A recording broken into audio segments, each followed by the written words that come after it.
Decide if you want to share the work, the deed. Sophocles, Antigone.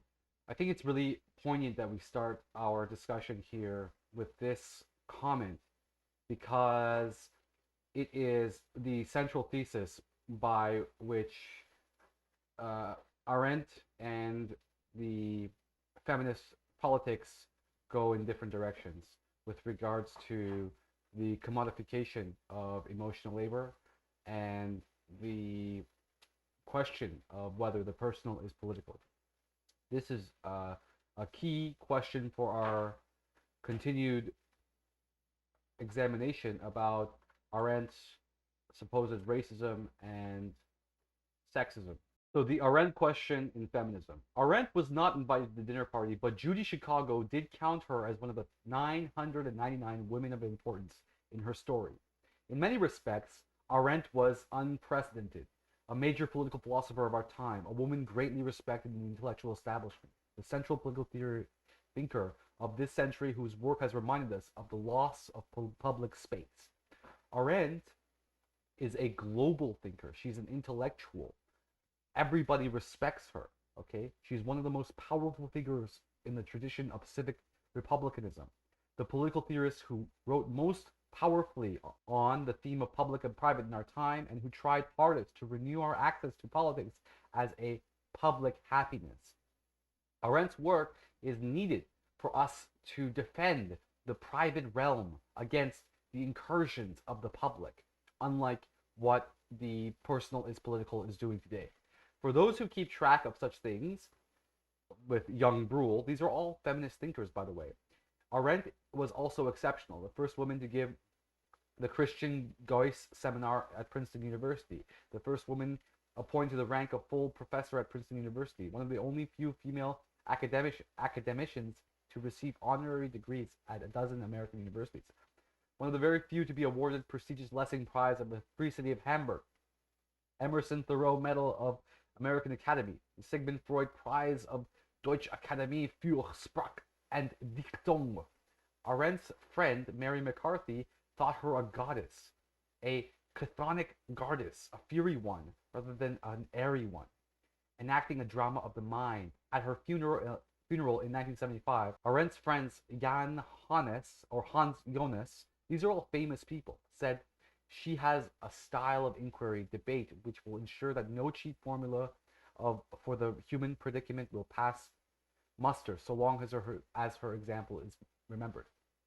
Arendt has the power. Remember, the main thing that Arendt did was talk about the complicity of the Jewish people in their participation in the Holocaust, when she's talking about the rabbis who would make people stand in line, who would make people not believe the people who would run away from the ghettos and try to warn the other Jews that these trains are going into hell. The, her work is about complicity. This same complicity is why today she's called a sexist and a racist. Okay, so, but it's because her work goes against this intersectional ideology of censorship and platforming straw man of the side that you disagree with. Arendt's whole philosophy is Iron Manning the side that you disagree with. She's a true intellectual. She's not an academic, right? Academics try to participate in the bureaucracy of the university. But this woman is an academic, is an intellectual, in that she doesn't really care about the bureaucracy of the university. She cares more about the actual intellectual effort that's put into place, the actual work that's, and this is why she was excommunicated, right, from the university. This is why I'm committing a defense of Hannah Arendt right now. Yet the woman who is, now here's the key, right? This person who is so accomplished, how could she be excommunicated from the intersectional project? How can she be excommunicated from the modern intersectional project? It's because intersectionalism is pure neoliberalism, and Arendt had one of the greatest critiques against neoliberalism. Let's keep reading. Yet this woman, who is arguably the most influential theorist of action, participatory politics, and the public realm in the 20th century, appears to have no discernible influence upon second wave feminist movement in neither North America or Europe, in either its theory or its public or political practice. Now that's really significant because the most important woman thinker, the most important women philosopher of the last 100 years doesn't contribute to feminist philosophy. Why is that? It's because her work is completely excommunicated from the canon. Okay, the feminist philosophy canon is all about reiterating the idioms of the past. The only challenging that happens is within the already established ideology of power equals privilege victimhood narrative. Okay, so if you don't agree that the personal is political, then you can't even engage with them, right? They won't even engage in a discussion with you. You are engaged in a pure civil war with people who you cannot have a discussion with, because ability to have a discussion is based upon free emotional labor, which unfortunately that has become commodified by neoliberalism. In part, no doubt the gulf between feminism and Arendt, at least in the US, was occasioned by the pragmatic rather than the theoretical character of American feminist movement itself, and probably by Arendt's own personal reluctance to venture into the public realm. An academic political theorist who located her origins not in the left, but in the tradition of German philosophy. Actually, most of the left is located in the tradition of German philosophy. The left wouldn't be possible today without Kantianism. The left wouldn't be possible today without Hegelianism.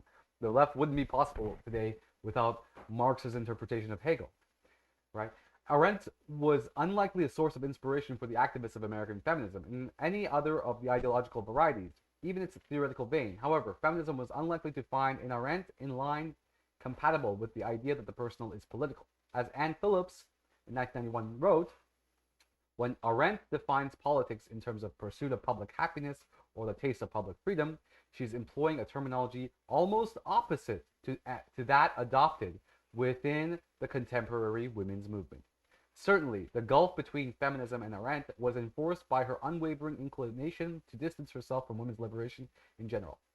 What's funny here is that when, living in a feminist university, being a male feminist, the main thing that they ask you is something like, oh, like, who's your favorite, philosopher, to be a male feminist. I respond, ironically, I always respond with, oh, Hannah Arendt is my favorite feminist. It's like, oh, Hannah Arendt is my favorite philosopher. But why are you responding with Hannah Arendt as your favorite philosopher? Oh, because of standpoint epistemology. Wait a second. Hannah Arendt disagrees with standpoint epistemology. Hannah Arendt disagrees with the very reason why I'm putting her on an affirmative action pedestal, right? To to talk about female philosophers, when in fact Arendt herself would disagree with this affirmative action ideology. What's funny, and we're going to be talking about this in comparison to affirmative action ideology, we can talk about affirmative sabotage, and that's what Spivak calls, and this is the actual intersectional thinking that has been so ignored. Affirmative sabotage is the true form of affirmative action ideology, and we're going to be talking about that in the following video. Arendt became uneasy whenever she saw that the women problem generated either a political movement separated from others or concentrated on psychological problems. That's another problem, right? With the rise of psychology that has invaded all of our socio-economic and social relationships. Psychological pop idioms have invaded into our interpersonal relationship with one another, which is crazy, right?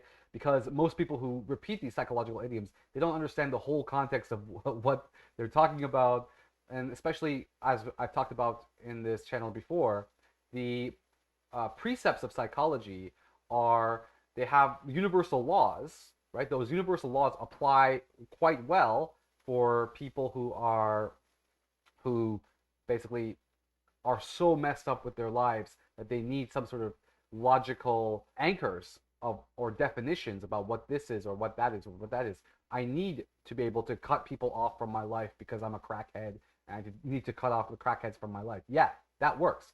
But so to cut off the toxic people, all the pop psychology idioms, it works if you are in the worst situation of society, or in a bad mental health situation. But If you're in an okay mental health situation, you're dealing with existential problems, you're dealing with, okay, a lot of these universal pop psychology laws don't apply to people who are already relatively healthy in their mental states. Now, what this does is when you have a universal law that's applying to both like mentally healthy people or mentally unhealthy people, I don't like to make these distinctions. But what happens instead is that basically what is considered as mentally healthy becomes ultimately mentally unhealthy, and what is mentally unhealthy becomes mentally healthy. Okay, certainly the gulf between feminism and Arendt, and this is all important because feminism is an institution in the last 10 years. So, and they are basically pushing this intersectional narrative in every academic institution, in every institution. That's why we're working on this very issue right now. Certainly, the gulf between feminism and Arendt was enforced by her unwavering inclination to distance herself from the women's liberation in general. As Young Bruhl in '82 writes, Arendt became uneasy whenever she saw the women problem generate a political movement that was separated from or concentrated on psychological problems. What she wanted for women and from women was attention paid to questions about political and legal discrimination. Like Luxemburg, whom she greatly admired for who she was and what she did, Simone de Beauvoir she brusquely dismissed as not very bright. Okay, so that's very interesting because like let's compare Luxemburg, Arendt, and Beauvoir, right? Luxemburg and Arendt are respected for what they did and who they were and their actual thinking, their actual what they did in action. Beauvoir is respected because of some affirmative action ideology, and affirmative action ideology that works within academia as well, so that what you read everybody always reads Beauvoir. Beauvoir has become the mother of feminism for that reason, because it conforms to the neoliberal academic university. Likely the two other forms most famous female political theorists of the 20th century, Arendt was by no means conventional patriarchal attitudes. She was suspicious of women who gave orders, skeptical about whether women should be in political leaders, and steadfastly opposed to the social dimension of women's liberation. This has nothing to do, again, this has more to do with Arendt's unwavering talk about complicity all the time. So it's not because she has some sort of naturalism against certain groups of people. So when she says something about black people or when she says something about women, it's not because of some naturalistic thing. It's because she is criticizing culture. She's criticizing the Jewish culture. She's criticizing, and it's important that we are able to criticize culture, right? Versus criticizing a race. We're not criticizing anybody's race. Arendt is not a racist who's criticizing people's races. She's not criticizing people's sexes. She's criticizing cultures, certain cultures. And if we cannot, we should be able to criticize cultures, right? We live in this world where everything is politically correct, so we can't even criticize a culture. Whereas, hey, look, what culture? We should be able to criticize American culture. We should be able to criticize certain cultures of the world because those cultures have terrible practices, because those cultures are not because we're being racist, right? So here, the way that Young Bruhl puts it, it's she brings it back into this everything is racist, everything is sexist ideology, this endless, vicariously traumatized ideology. And Young Bruhl is one of the great feminists that you should be reading as well. You can see that these feminists they can't think of outside of the worldview that they've already created, the ideology that they've already created. Nonetheless, feminism has smiled more benevolently upon Luxemburg and Beauvoir's anti-feminist traces than it has on Arendt's. In practical terms, at least, and especially in the United States, Luxemburg's influence has in many cases always been negligible, too heroic, a Spartacist, too little a womanist, and muted by time. Luxemburg left a legacy that is informed less by her politics than by her brutal death at the hands of creatures she would have called another zoological species. Beauvoir, so she became a martyr. And that's one of the things, right? When we're talking about free emotional labor, right? It's your ability, and this is an Arendtian point, is your ability to participate in politics is your ability to do affirmative sabotage, your ability to uh, risk your social capital, your ability to risk your life to participate in this in the democracy. Otherwise, if you have a democracy willy-nilly, everybody has a vote, then nobody has investment in the actual democracy. Beauvoir is, of course, a different and more definitive story. Her opposition to the women's movement was fully eclipsed as a matter of comment by the second sex. The totemic post-war manifesto that gave birth and impetus to the cause of female liberation in Western Europe and earned Beauvoir the dubious but unparalleled title First Generation Mother. Arendt is yet another matter. A German Jewish immigrant from fascist Europe to the United States, her life story has aspects of bravery to rival Luxembourg's. Yeah, Arendt was on the border of Spain, running away from Nazi fascists. Later, working of singular meaning and importance that easily equal and perhaps surpass all Beauvoir's. Of course, perhaps surpass all of Beauvoir's work. So Beauvoir does not really have any work. Beauvoir's work is some sort of philosophical self-reflection, open philosophical autobiography. Uh, Arendt's work is rigorous, right? She's incredibly self-critical throughout the her whole work. That's why she's an amazing intellectual. That's why to have a debate with Arendt is almost impossible within feminist terms, because what they've done is they've altered the context by which the conversation can even happen. As Maria Marcus notes, during her lifetime, Arendt was almost totally ignored by feminists.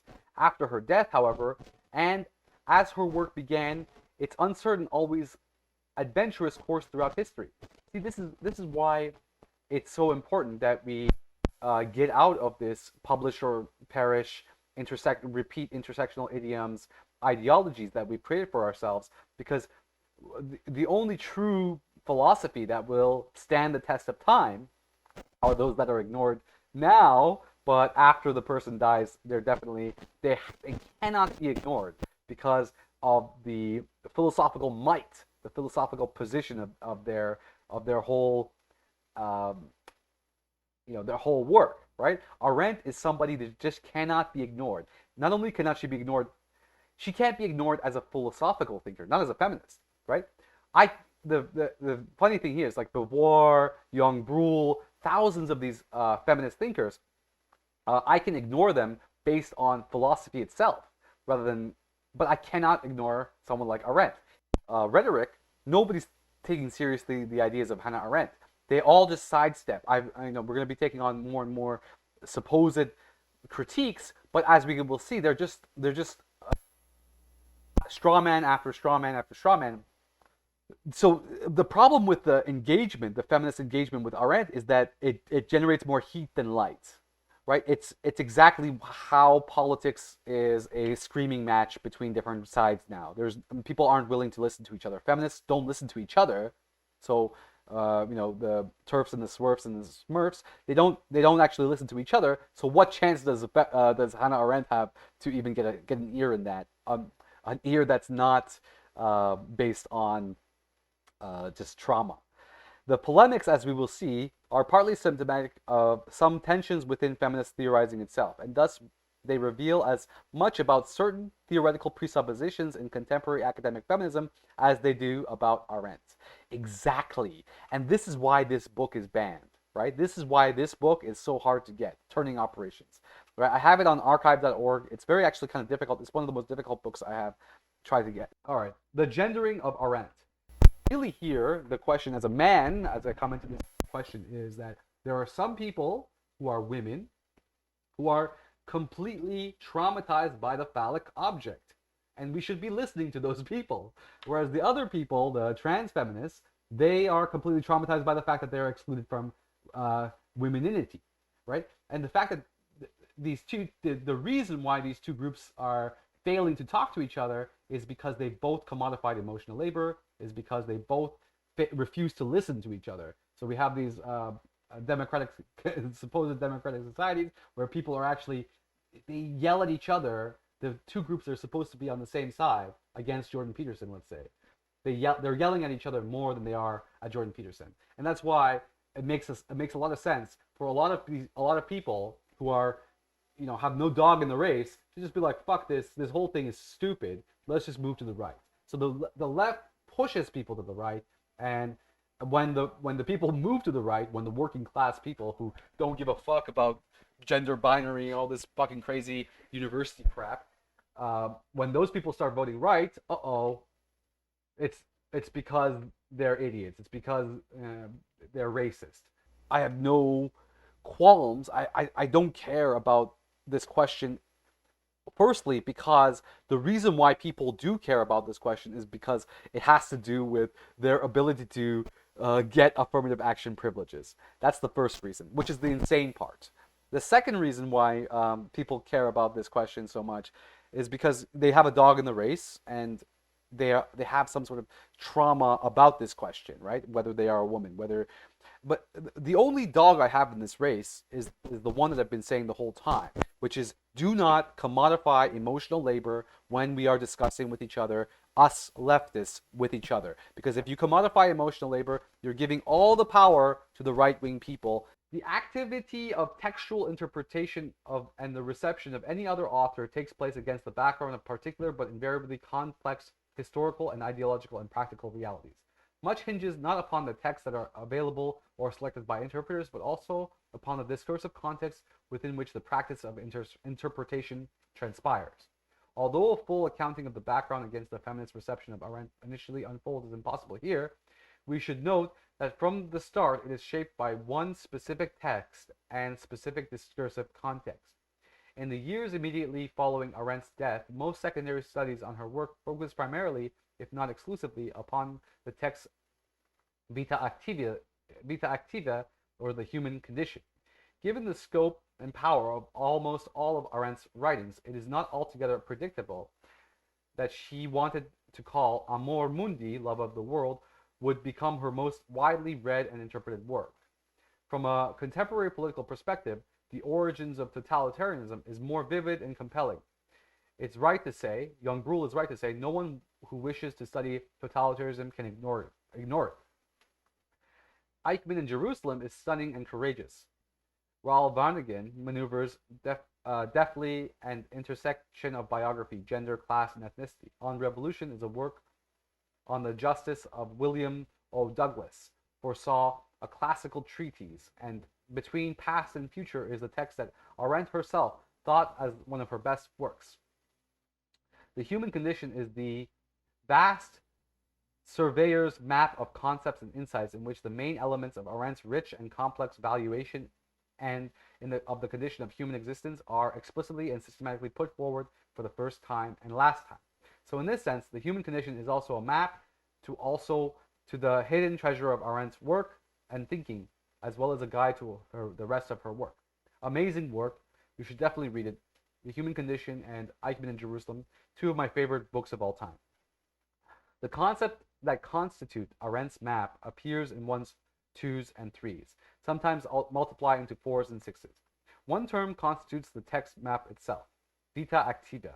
Three others, condition, activities, and spaces, offer outside boundaries. A complex related concepts, some binaries emerge, some not.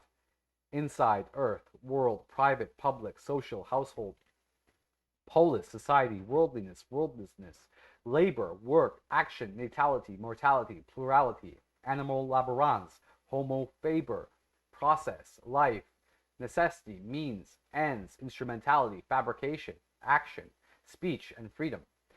Arendt's concepts assume spatial, geometric relations to one another.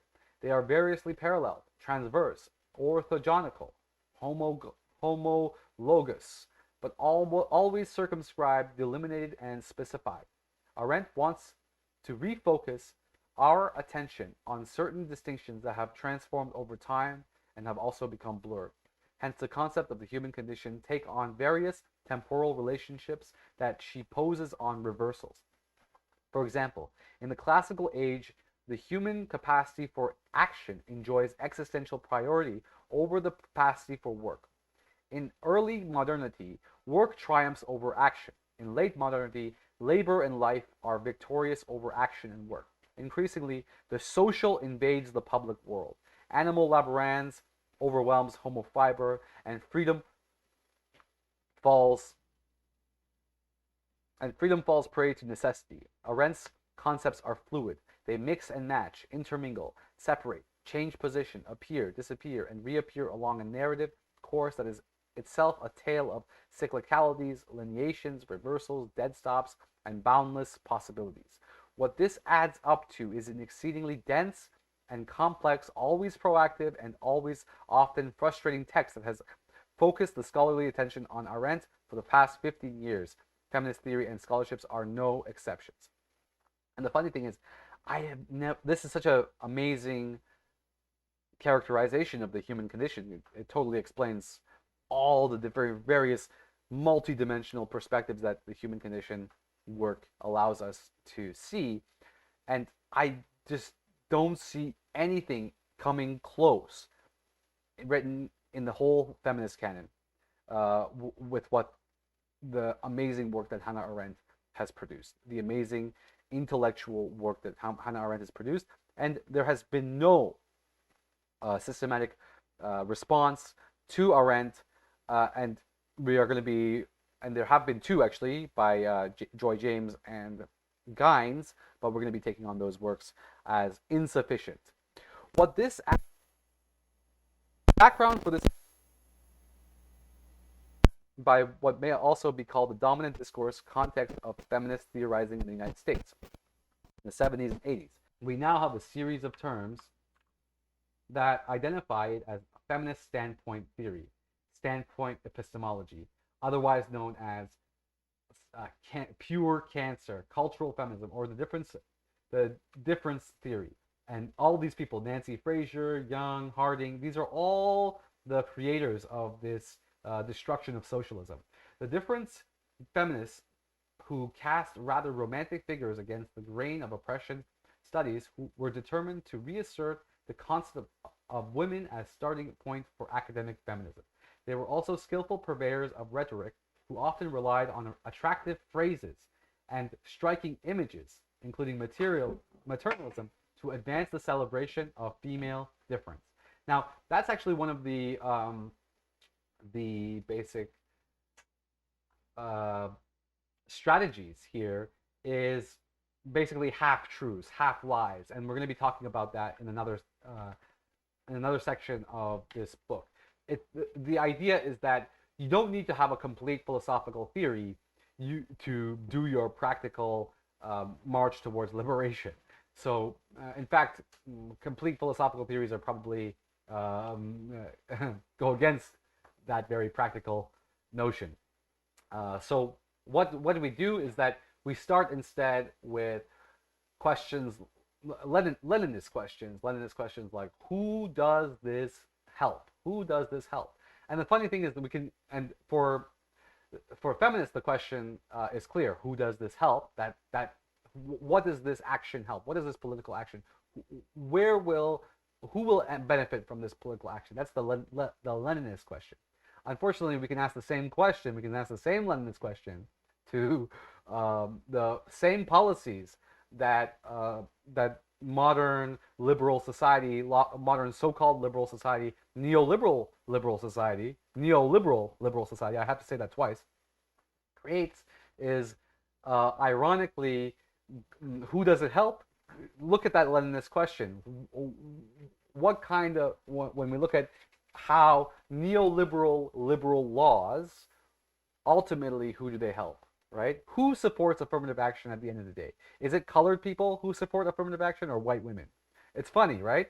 Because you can see how what kinds of people who are actually benefiting off of these racist and sexist, just compare Carrie Bursaw to what's his name? To that Indian professor who wanted to hire people on merit. No, that's not allowed. We're going to skip the gender critiques of Arendt because the whole conversation is purely we just aren't able to have actual conversation about that question because the two sides that are supposed to have that conversation are ignoring one another. So, and for the most part, they are ignoring one another, and that's part of the very philosophy that of ignoring one another is what Arendt would disagree with.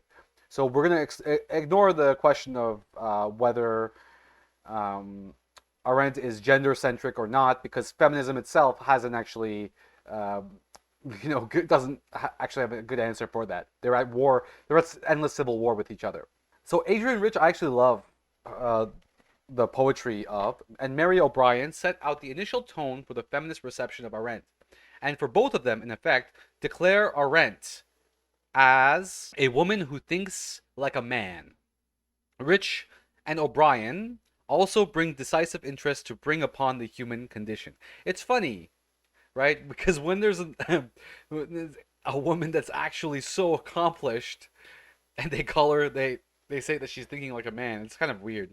Okay, it's a weird feminist move. I think that you have the most intellectually rich man or woman in the last 100 years, and you would call this woman as thinking like a man. I think it's kind of crazy. In keeping with the strategy of difference feminism, they posit a feminist emancipatory politics of women's work, or reproductive consciousness, over and against a male politics of the political realm, which the engulfing meta-narrative of Western male-stream thought or male ideology supports. From their vantage point, The Human Condition is, to say the least, a deeply flawed book, not only because Arendt barely alludes to the condition of women in the human condition and thereby shows contempt for the effort of women in labor. See, that's the thing. If you don't talk about something, that means you hate. It means you're a hateful person. The problem also involves Arendt's celebration of the common world of men, especially in the form of parafamilias on his way to the freedom of the political realm. And I can give you two really good examples about why this is not, why Arendt is not talking about or advocating a male perspective. The two great examples are uh, when the Arab tribes took over, the Muslim tribes took over Persia. The last there's these stories about how the women soldiers, like thousands of women soldiers, instead of laying down their arms and becoming wives to these Arab soldiers, what they did was they fought to the death.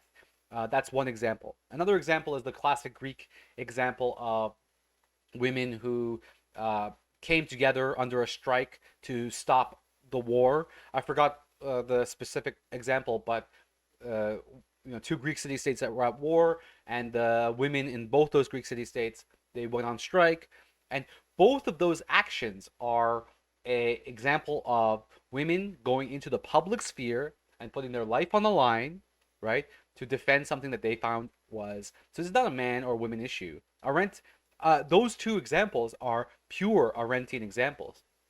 In fact, much better Arendtian examples than anything academic feminism can come up with. Since there is much at issue for both Arendtian political theory and feminist politics in these views, it is worth considering how Rich and O'Brien arrive at their reading of The Human Condition as a masculinist text, and Arendt as a male ideologue. Well, it's very simple why they would do that is because academia teaches us that behind every corner is sexism and racism. As difference feminists both bring to The Human Condition a perspective that is substantively geared towards gaining access to the true nature or meaning of women as human beings. Methodologically, again, this is something that feminism itself doesn't agree with itself. So every attack that feminism gives Arendt is something that's weak by itself because it's not something that's an agreement within the feminist world in the first place. From this different starting point followed at least three interpretive moves that have some significant consequences for the conceptual integrity of the human condition as a political theory. First, Arendt's text must be approached from an analytical prospect fixed upon being, nature, and subjectivity, and not upon doing, activities, and interaction, which is where Arendt herself begins. Thus, O'Brien characterizes Arendt's discussion of the vita activa in terms of the two natures of man. Second, O'Brien poses the problem of human nature as a binary male-female opposition that effectively erases Arendt's commitment to a tripartite notion of activities, work, labor, action, with its corresponding basic conditions, life, worldliness, plurality, and substitutes the categories of nature to society. Now, this is one of the great, oh man, this is one of the great insanities of modern intersectional ideology. Modern intersectional ideology looks towards right-wing people and capitalists and people like Arendt, and they say that they are looking at nature. They are looking at nature and uh, taking away cultural categories from nature, when they themselves do that when it comes to the commodification of emotional labor in the home, right? In the home, the idea was that the Ben Habib article, or the critique against Arendt, is that there is no ideal space of the home. There is no ideal space of the family free from economic calculations or free from uh, there is no private space between two people, right? Everything is a political space. That's what these people are arguing. But when they argue that, that is the true naturalism. That is the true looking at nature and finding that lions, tigers, and bears are capitalists, right? That's way more naturalism than what Arendt is doing. Or even what the right wing people, the capitalists like Hayek and Arendt, Hayek and von Mises do. Uh, so crazy. It's so what's so crazy about this is just the fact that um, there's a whole affirmative action institution that allows all these hypocrisies to exist and to sustain themselves for for about 50 years now, and there can be no actual critique against it because critiquing intersectionality is a form of hate. Following hard upon the logical must of the gender binary, O'Brien's third move seizes the Arendtian spatial category that best accommodates the logic she imposes, that is the public and private. Now, here is the only move, right? Here's the only move. Thus, the one obvious pairing in Arendt's conceptual map is hyper magnified in O'Brien's analysis, while other conceptual figurations are blurred, if not altogether erased. Criticizes the so the O'Brien critiques are all forms of platforming strawman until we get to the main crux of the problem is the public and private discussion that all intersectional people have with Arendt. Under the category of private and female, O'Brien reloads the terms first nature, body, species, life. Under the public male, she reloads the second nature, uniqueness, politics. Keeping in mind Arendt's privileging of the public realm of politics, O'Brien now suggests that Arendt's stance in law. In fact, Arendt is not privileging politics. Arendt is doing a lot to defend the private space, right? Arendt's doing a lot to defend the private space. And why? Because for Arendt, love, the concept of love, is purely in the private space. It can't be a public thing. So on the one hand, she's not privileging the public over the private. She is privileging the distinction between the public and the private. Why is that distinction so important today in our time of technological imperialism, in our time of technological totalitarianism? Guess what? You need your privacy today, don't you? You need the a place where Facebook doesn't know what you're thinking or whatever. Now, keeping in mind Arendt's privileging of the public and private space, she doesn't do that. Again, O'Brien is another example of a platforming strawman perspective. Now suggests that Arendt stands in a long line of social and political thinkers who, in failing to analyze the significance of reproductive consciousness, are able to find all kinds of ontological, metaphysical, and ultimately ideological justifications of male supremacy. No. This is just your own unending trauma. This is her own personal trauma that she's made into an academic and personal and political issue. That's exactly why the personal is not political. Lady, it's your own personal trauma, okay? Where you look at an intellectual as great as Hannah Arendt and call her a male supremacist. Come on. As a result of these three moves, O'Brien reads that hierarchy that Arendt established in the Vita Activita is not the existential superiority of action. Absolutely it is. It's phenomenology over labor and work, but as a superiority of one ontological realm over another. No, no, no, no, no, no, no, no, no. This is just, again, this is just the insanity of a person who just cannot deal with her own personal trauma. In O'Brien's mind, Arendt's vita activa is transmuted from an existence category that reveals three differentially illuminated human activities within the human condition into an ontological category that assigns two differently weighted gender subjectivities to human nature, two differently weighted realms to human life. Moreover, Arendt's action concepts of politics is rendered as patriarchy and the doctrine of potency, the creations of brotherhood of fathers acting collectively to implement their definition of manhood in social and ideological forms. Does not have to go far to conclude that the ideology of male supremacy infects the human condition, and Arendt herself is a female male supremacist. What insanity! Follows suit and denounces the power of male ideology to possess such a female mind, to disconnect it, as it were, from the female body which encloses it and which encloses. This is insanity, right?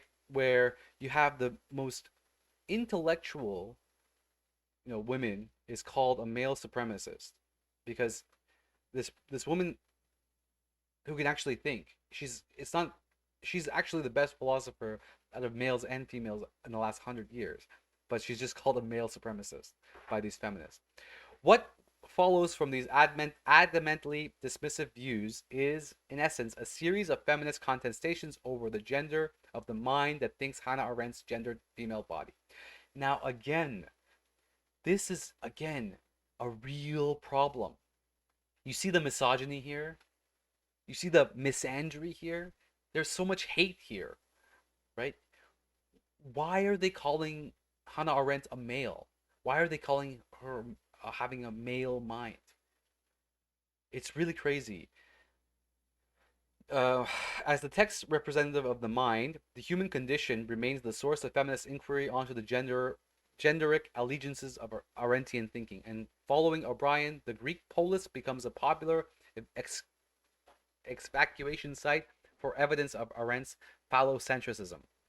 Nowhere, perhaps, are the phallocentric possibilities of Arendt's polis envy more vividly rendered than in Hannah Pitkin's depiction of Arendt's public sphere as a bunch of posturing little boys clamoring for attention and wanting to be reassured that they are brave, valuable, and real.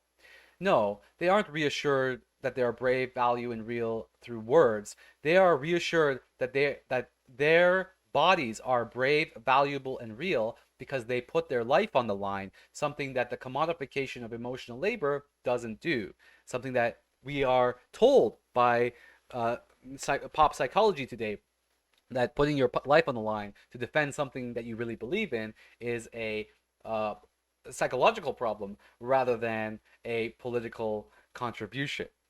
Now, nowhere perhaps are the phallocentric. Okay, so in Hannah Pitkin, uh, Arendt was female, Pitkin avers. There was a lot of machismo in her vision. The men she describes strives endlessly to be superhuman. Along these lines, Wendy Brown praises Pitkin's marvelous account and forwards a critique of Arendtian politics and bears numerous similarities to O'Brien's. Like O'Brien, Brown imposes a binary category that erases Arendt's tripartite construction. Interesting. Animal laborans, homo faber, and action. See, so this person is on Arendt's side, and she sees how Wendy Brown is the one who's using binary, and maps a gender dichotomy with masculine preferences upon Arendt's texts. In Machismo of Arendt's the Machismo of Arendtian politics, Brown argues that we find the celebrated image of the Greek polis and its stuttering young men in restless pursuit of honor, who stomped the ground with that fed them and suppressed and violated their connectedness with others and with nature. Okay, so one thing that we have to talk about with regards to the Greek polis is that when the Spartans have gay sex with one another, why are they doing that? They are doing that to maintain the patriarchy. right? Spartans having gay sex with one another. They're doing that to maintain the patriarchy. And you can watch my response to FD Signifier with that. That's going to be a video just on Patreon, because I talk a lot about a lot of sensitive issues in that topic. The machismo of Arendtian politics, Brown argues, we find the celebrated image of the Greek polis and its stuttering young men in restless pursuit of honor who stomped on the ground. This machismo is enshrined in what Brown takes to be the dichotomy Arendt structures between animal laborans, life, body, necessity, and women, and action, politics, freedom, and manhood. But Arendt herself is a woman who is fighting in this. She is the ultimate example of someone who is, going out of her womb. She's not just her womb. She's a political soldier. Arendt herself is the ultimate example of why she's the best feminist there is. She puts her life on the line. She puts her social class on the line. She is the thinker of affirmative sabotage. You see, Arendt, the person who sabotages herself, she sabotages her own social capital. She sabotages her own social capital within the Jewish community, by risking herself being called a racist, by risking herself being called a sexist. That, my friends, that is the true political character. Those are the kinds of politicians we need. Instead, what do we get? What do we get are feminist virtue signaling politics, people who pretend like they care, right? It's the difference between affirmative action and affirmative sabotage. And I really love that Spivackian term, affirmative sabotage. I'm going to keep using that term to fight against this racist and sexist affirmative action ideology that is normalized throughout all university structure today. Arendt's public realm asserts an unapologetic attachment to a politics of manly deeds liberated from concern with life and lives of others. That is just not true, right? Why do we participate in politics? Is because we are responsible for that which we do not find ourselves to be responsible for. It is the opposite of the commodification of emotional labor. Male emotional labor is caring about the homeless guy, is caring about the guy who has nothing to do with your own interests. That's why Arendt says to participate in politics, you have to take out your own private interests. Like Rich and Brown, unfortunately, Adrian Rich and Brown are doing both what academia all is doing today, is a platform strawman and non-stop traumatized thinking, all right? Like Rich, Brown notices something perilously close to pathology in Arendt's attempts to situate action in a free space outside the body. What Arendt cannot admit, Brown says, is that the body is the locus or vehicle of action, hence of freedom. No, my friend, Arendt is more grounded in the body than these standpoint epistemologists are. Why? Is because in the body is the only place where you can have a political voice. Why? Because by sacrificing the body, sacrifice of the body. How does that work with regards to reproduction? The sacrifice of the body with regards to reproduction is a much more feminist, a much more politically liberating perspective than the female autonomy colonizers of intersectionality are putting out today. So thanks for taking the time. Please continue to watch my videos on Arendt, and we're going to be continuing with this series and many other works with regards to the question of whether Hannah Arendt is a racist, whether Hannah Arendt is a sexist, or whether modern academia is just fucking insane. Thank you for joining. Bye.